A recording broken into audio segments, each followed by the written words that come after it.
Hello YouTube, and welcome to the second episode of Cripple in Kansai. Welcome to Umeda, Osaka again. Well, it's episode 2, and again it's going to be, sort of apologies in advance, again. It's part of what I'm saying is a rejoinder about that article, about how not everything is positive, because the article is quite positive. So today I'm going to be talking about the difficulty of getting lunch, essentially, and how some places where you might want to eat, if you don't want to eat like a full meal, you want to get something quickly, how those places are not always well set up for those in serious disabilities or in wheelchairs, such as myself. Well, I'm not in a wheelchair at the moment, but I do use one occasionally. And so we're going to try and go to McDonald's, which is out the way of the station at least. So, let's try and do that.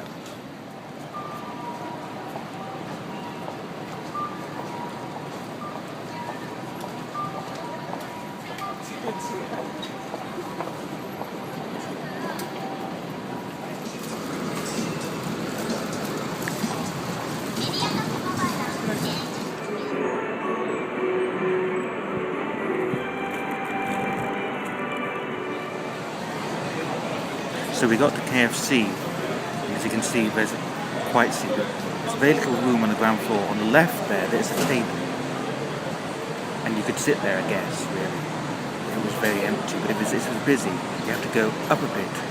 There's a staircase, you can see just on the far left there, behind it. You have to go up there with your tray. I'm not in a wheelchair, and it's not too busy in that KFC that day. If you can go up those stairs, that's fine. Or if it's not too busy, there's a few seats, like two tables and 4 chairs on the ground floor, so you could fit a wheelchair down there. And I guess that's what it's for. But unfortunately, because it can be very busy, and that's not their fault, obviously, that work there. But it's going to be less busy at that particular one in this area than it would be right next to the station. So yeah, because I sometimes work near here or I shop near here, I'm going to want to eat near here. It's not really possible.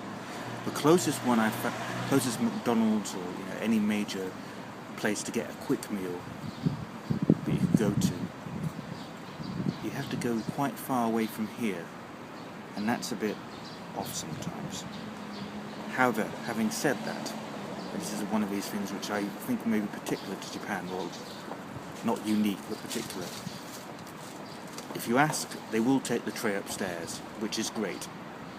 But occasionally at busy times, I'm a human being too. I can see they're very busy, and I don't feel I should have to sort of demand service. But as I repeat, the service industry in Japan is fantastic. If you have a problem, they will help, and they will often ask in English.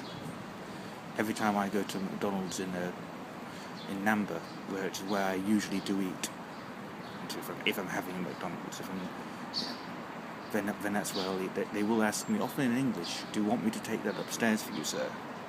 So, like I say, it's very careful to say.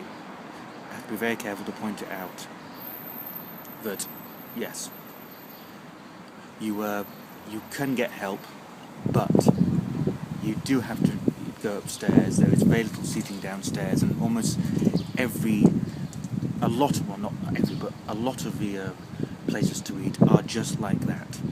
If you want to get any more than just like a quick bite to eat, if you want to sit down and have a meal, yeah, that's a whole different story. But your basic fast food outlets, which is not all bad for you, they could be buying a sandwich. It's not great. But as I say, to remind, the Japanese service industry does some in part make up for that. But as I said, it could be better. Just, there is no reason in the late 20th century onwards why you can't make it a bit more easier to have seating for the elderly and disabled. So I'm going to say, Japan's got an aging population. There's very little places to actually sit down outside of shops and restaurants. So you'd think that there would be a little more ground floor seating. For example, in order to get some quiet time, I'm actually at think it's a temple in Osaka, just to make this little video. It's the only place that has a chair. And I'll leave you with a bit of footage from that. Thank you for listening.